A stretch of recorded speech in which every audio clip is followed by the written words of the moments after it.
4 दिन आँख में नमी होगी, हम मर भी गए तो क्या कमी होगी। रोशन आरा बेगम, एक मुग़ल प्रिंसेस और शाहजहाँ की बेटी। वो थी तो एक प्रिंसेस, लेकिन उनकी ज़िंदगी इतनी आसान नहीं थी। आज उनकी ज़िंदगी के बारे में धरोहर के इस एपिसोड में हमें बताएंगी सैयद मुबीन ज़हरा, जो एक एसोसिएट प्रोफेसर है और हिस्टोरियन भी है। तो चलिए लेकर चलते हैं आपको दिल्ली के शक्ति नगर में मौजूद रोशन आरा बेगम के मकबरे पर।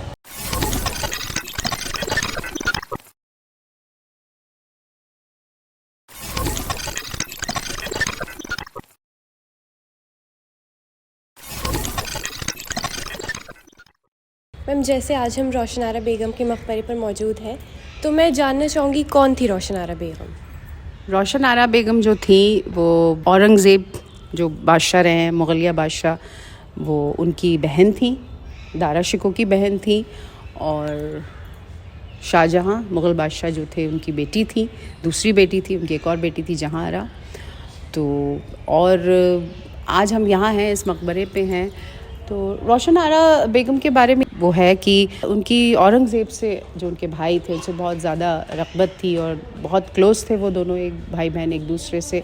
और जब अगर आप सुनना चाहती हैं, आप जानना चाहती हैं कि क्या ऐसी वजह थी कि औरंगज़ेब उनको इतना मानते थे, या औरंगज़ेब उनको उतना उनके ऊपर इतना आप कह सकते हैं कि यकीन रखते थे। एक बहन तो थी, बहन तो एक और थी उनकी, जहारा भी थी, लेकिन रोशन आरा के साथ उनका एक अलग कह सकते हैं आप, एक अलग लगाव था, एक अलग वो था। वो इसलिए था कि जब औरंगज़ेब ने बगावत की अपने फादर शाहजहाँ के साथ, मुग़लिया बादशाह शाहजहाँ से जब बगावत की उन्होंने, तो जो है ये डिसाइड हुआ, एक कॉन्स्पिरेसी की गई कि शाहजहाँ और दारा शिकोह, क्योंकि उसूलन तो दारा शिकोह को बादशाह बनना था, बड़े बेटे वो थे, तो लेकिन औरंगज़ेब जो थे वो ये था उनका कि भाई वो उनको बनना है बादशाह। तो जब उन्होंने ये एक कॉन्स्पिरेसी डिसाइड हुई, शाहजहाँ, दारा शिकोह और जो लोग थे कि भाई हम लोग औरंगज़ेब को किसी बहाने बुला लेते हैं और फिर उनको वहाँ ख़त्म कर दिया जाएगा, या उनकी बगावत जो है उसको डाइल्यूट कर दिया जाएगा। अब ये ख़बर कहीं ना कहीं किसी तरह से जो है रोशन आरा को पता लग गया, और रोशन आरा ने इस मौके का आप कह सकते हैं फ़ायदा उठाया, या उनको अपने भाई से प्यार था, या जो भी था, डिप्लोमेसी थी, पॉलिटिक्स था, जो भी था, उन्होंने इसकी इत्तला किसी तरह औरंगज़ेब को दे दी और कहा कि आप यहाँ मत आइएगा, क्योंकि यहाँ एक अलग वेलकम आपका होने वाला है, आपसे बातचीत नहीं होगी, बल्कि जो आपने बगावत की है और उसके आपको एलिमिनेट किया है, करने की तैयारी हो रही है। तो औरंगज़ेब ने इस एहसान को अपनी बहन की अपने दिल से लगाया और हमेशा उनको बहुत इम्पोर्टेंस दिया। फिर आगे की कहानी हम सब जानते हैं कि कैसे औरंगज़ेब जो हैं वो आए, उन्होंने वो मुग़ल सल्तनत के बादशाह बने, अपने फादर शाहजहाँ को है जो है एग्ज़ाइल में भेजा, अपने बड़े भाई का कत्ल किया। तो ये कहानी हम सब जानते ही हैं। लेकिन उसके बाद की जो कहानी ये है कि रोशन आरा जो थी उनकी ज़िंदगी का एक बहुत ही इम्पॉर्टेंट हिस्सा थी। हम जानते हैं कि औरंगज़ेब के कोई ज़्यादा क्लोज़ बहुत कम लोग थे। उन कम क्लोज़ लोगों में से उनकी जो बहन रोशन आरा थी, जो यहाँ आज इस मकबरे में सो रही हैं, वो रोशन आरा बेगम थी। और उसका उन्होंने रोशन आरा को उन्होंने बहुत इम्पोर्टेंस दिया, उनको मनसब दिया गया। और अगर आप इसको थोड़ा सा डिफरेंट वे से समझना चाहें, not just as a story कि क्या था क्या नहीं था, अगर हम इसको थोड़ा फेमिनिन पावर के हिसाब से समझना चाहें कि क्या विमेन एम्पावरमेंट था।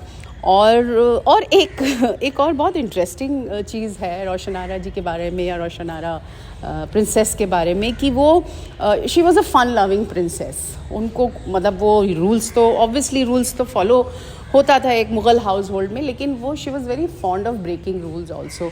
उनके कई ऐसे मोहब्बत के क़िस्से नज़र आते, मैंने भी अपनी किताब में ज़िक्र किया है इसके बारे में। कई क़िस्से ऐसे हैं जिससे औरंगज़ेब को इत्तला थी इन सब चीज़ों के बारे में, और उन्होंने कई बार इसके ख़िलाफ़ एक्शन भी लिया।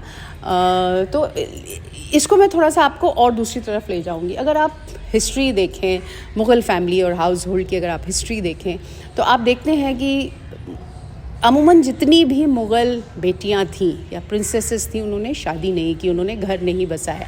कुछ स्कॉलर्स कहते हैं कि ये बेसिकली राइट ऑफ किंगडम की भाई और दावेदार ना पैदा हो जाएं, बहनों की शादी होगी, उनके बच्चे होंगे तो उनका भी कोई दावेदार हो सकता है। तो ये एक पेट्रियार्कल जो एक सोच थी उसका भी हिस्सा था। और ये तो लेकिन ये इसका मतलब ये नहीं था कि उनके दिल ना ही धड़के, उनको मोहब्बत नहीं हुई। तो रोशन आरा भी उसमें से एक थी, उनका भी दिल धड़का, उनको भी मोहब्बत हुई, उनके कई किस्से मशहूर थे। लेकिन लेटर इन लाइफ जब थोड़ा सा औरंगज़ेब इस्टेब्लिश होके मतलब हो गया, लेटर इन लाइफ थोड़ा सा दोनों में दूरियां बनी।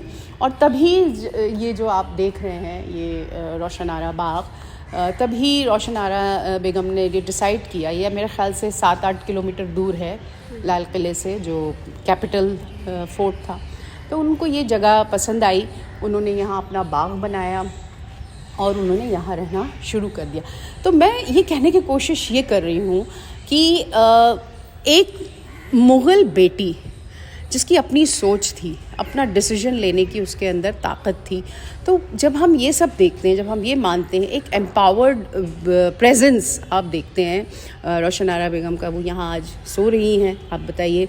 और ये कितनी बड़ी और कितनी अजीम शख्सियत रही हैं औरतों के, अगर मुग़ल औरतों के बारे में अगर बात किया जाए तो इन्होंने अपने डिसीजंस लिए लाइफ के। और कहीं पे भी जो है उनको मतलब मैं ये मानती हूँ कि she was a very sensible woman, क्योंकि उनको और अगर आप ये सोचिए अमीना कि अगर ये पावर में होती, अगर ये सेंटर ऑफ पावर में होती, इन पर्सन होती, जैसे हम रज़िया सुल्तान की बात करते हैं, है ना, उसके बाद तो कोई गद्दी पे नहीं बैठा, कोई औरत गद्दी पे नहीं बैठी। तो आप सोचिए कि उनकी कितनी कैपेबिलिटी होती। तो कहीं ना कहीं मुग़ल्स ने यहाँ पे उनका एक लैकुने है कि विमेन को जो है उन्होंने सेंटर ऑफ पावर नहीं बनाया।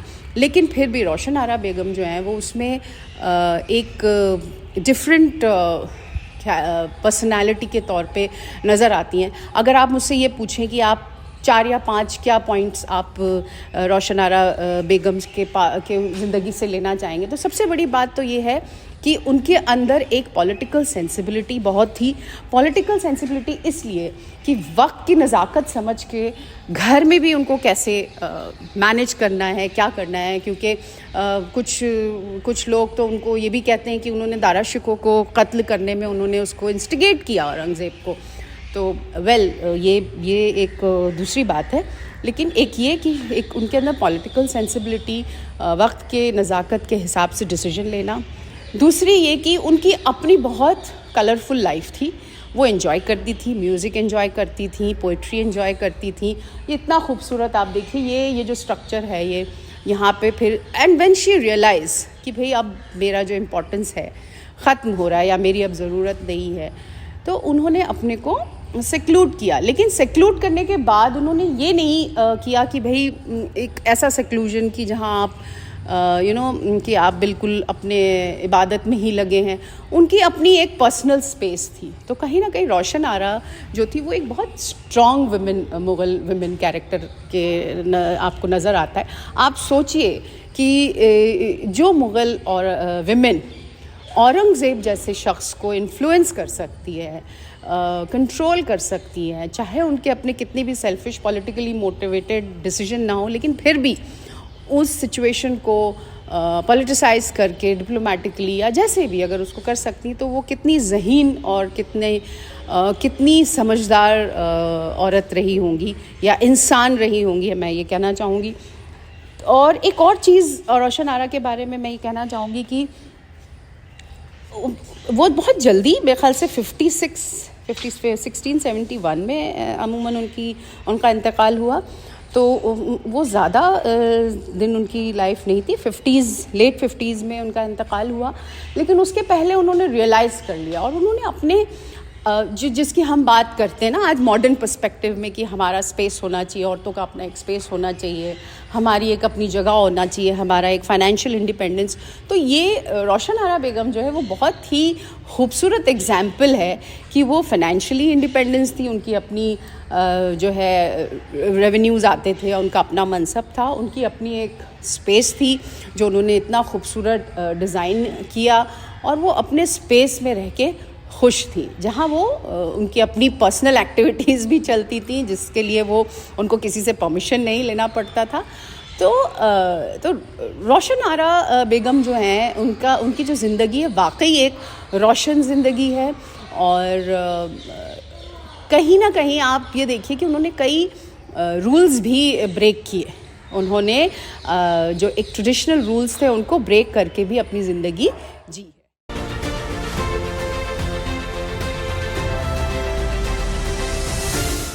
जैसे रोशन आरा बेगम के इंतकाल से जुड़ी हुई बहुत कहानियाँ हैं। कुछ लोग कहते हैं कि औरंगज़ेब ने उन्हें जहर दिया था, तो कितना सच है इन बातों में और क्या कहानी है इसके पीछे? देखिए अमीना, मैं इसको फैक्चुअल उसके हिसाब से नहीं, लेकिन एक बहुत अच्छी मतलब ये एक हम ये मानते हैं कि जब औरत समाज के बनाए हुए दायरे से बाहर निकल कर कुछ सोचती है, कुछ करना चाहती है, कुछ अपने बारे, जैसा मैंने आपको बताया कि वो उनको अपने पर्सनल स्पेस और पर्सनल चॉइस का बड़ा गुमान था और उस पर उन्होंने काम किया।